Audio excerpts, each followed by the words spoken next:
Right, I've got all of the fuel injectors out of the car, and I believe these have never been out of the car before. It was so difficult to get out, and they were unbelievably filthy inside. If you saw my previous film, you'll see that. And the hoses are completely, they're so hard. I couldn't, I've been, these hoses are all still on there. And I've removed the Jubilee clamps, but they're absolutely stiff. I've had to actually cut this one off with just with a scalpel or a Stanley knife, whatever type thing. Now, I intended to completely rebuild the injectors. I've got a kit here which has got minute filters and all the O-rings. And surprise, surprise, it's the wrong bloody kit. I've had it about 2 or 3 months. I've been planning the rebuild and buying the spare parts in the full knowledge that this COVID lockdown was coming. So I've just been buying all the parts.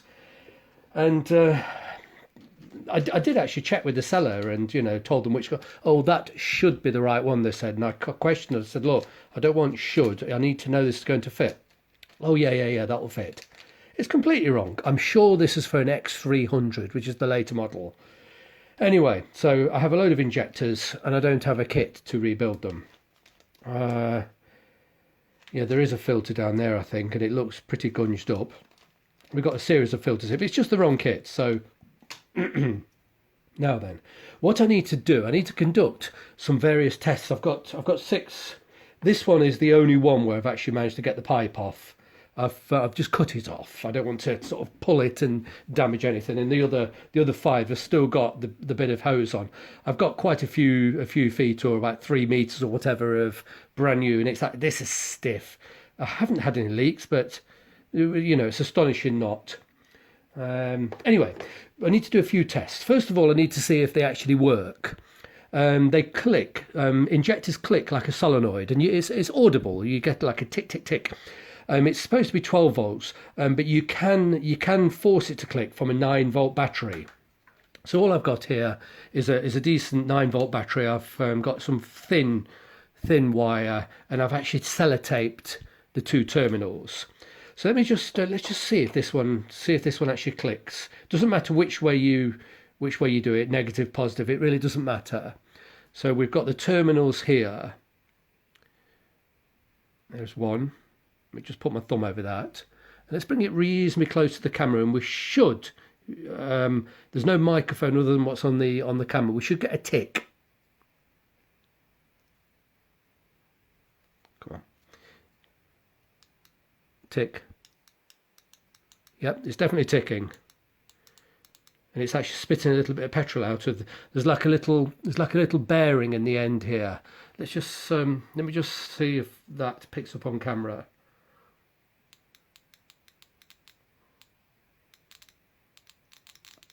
Yeah, they're actually quite noisy. So bear in mind, every single stroke this ticks. So several thousand times a minute, tick tick tick, and it's quite healthy actually. It's let's I'll do all the others. I've got to test them all. I've got 6 here, but if that's definitely ticking. So it is bloody filthy. I need to test the current. See if it's. I need not the current, the resistance. That's. It's supposed to between. There's a winding inside, and 2 things can happen. It can short circuit because this is metal. It can short circuit to the core itself, to the body, or what else can happen? It can just lose some resistance. It'll be like a copper wire with a shellac coat, and the shellac can degrade, and it just takes a short circuit. So let's just set this to the minimum. Let's get this so we can actually read it. There we go. Now the current, not the current, the resistance should be a minimum of 2.4 ohms, but hopefully there'll be around about the 3 ohms. Let's just see where we are. Let's just what's that? Let's have a look. That's it. 2.8 ohms. Yeah, that's good. That one's perfect. Let's just test a couple more. I haven't even tested to see if these click yet, but let's see if there's any resistance.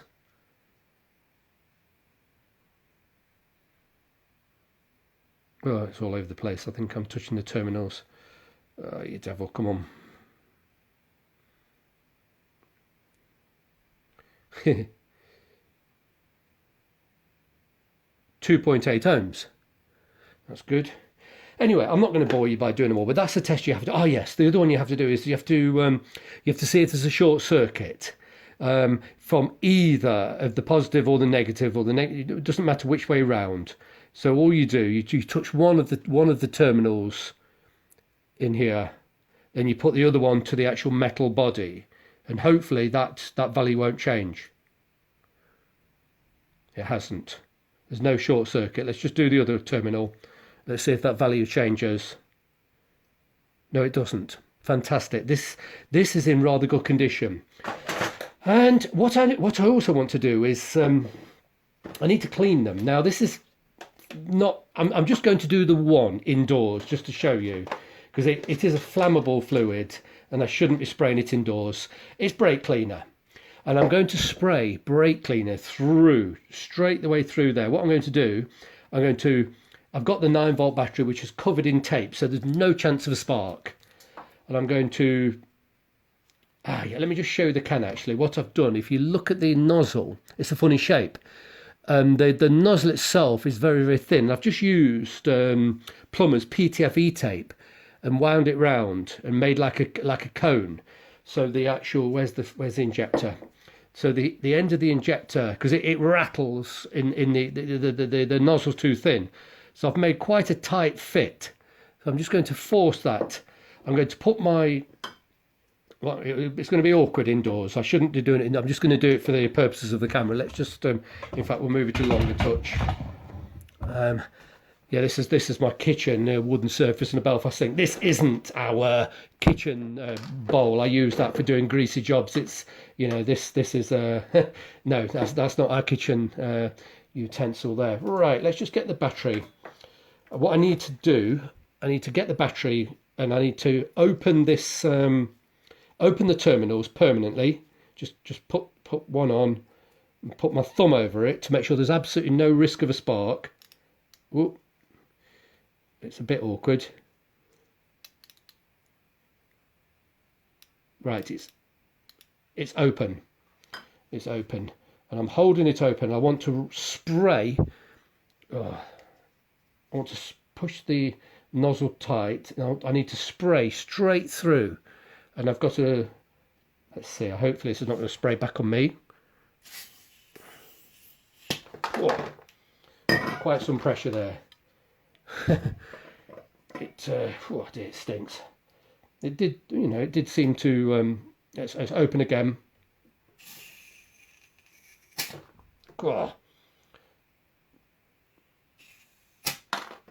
I think it's not opening. Hang on, that's it. Let's get it open. I'm struggling a bit. I need 4 hands for doing this job. I'm trying to get a jet firing straight through. If I can hold the the injector open, we'll be able to do that. Here we go. Yeah, we've got a good, wow. Ugh. Yeah, so it's definitely blowing through. And what I'm going to do, I'm going to put this one in the little carton. And it doesn't matter too much about the electrical terminals. This is there's a lot of solvents in there, and it evaporates. Oh, yeah, God, that smells. Let's get the lid on quick. And I'm going to leave that in there. And so that one is so good. We know that it's not blocked. It's, you know, I'm going to do it outside in the daylight so that, and you know, I'm struggling on camera. I shouldn't be doing it in the house. I just want to be able to show you this. And anyway, so yeah, that one's definitely not blocked, but I will need to get a rebuild kit from elsewhere. All of the, let's have a look. Everything's so stiff, very stiff. Yeah, because there's all sorts of seals and O-rings and God knows what. There's a piece. This is amazingly, this car's not been leaking. Because look, there's a piece of the O-ring, and it's just brittle. It just breaks up. It's that actually seals into the inlet manifold, but it didn't leak, or it didn't appear to leak. But I'll get a rebuild kit from elsewhere, and I'll clean these up. I'll make sure they all work first. I'll make sure they all have got the correct resistance. I'll make sure none of them have got earth leakages, that they're not shorting, and they should work. They should continue to work, but we'll just clean them up. But yeah, this kit I'd intended to use is going to be useless to me. Anyway, that's enough. Let me get these gloves off, and let's turn the camera off. I'm not going to do any more indoors because it's a smelly old job, and I don't want to be. I don't want to do it indoors. There's too much vapour, and it's a dirty job. I don't want to be doing it in the house. It's absolutely pitch dark outside. I couldn't do this film. I have to wait for tomorrow, and yeah, I'll clean the others up outside in the street tomorrow.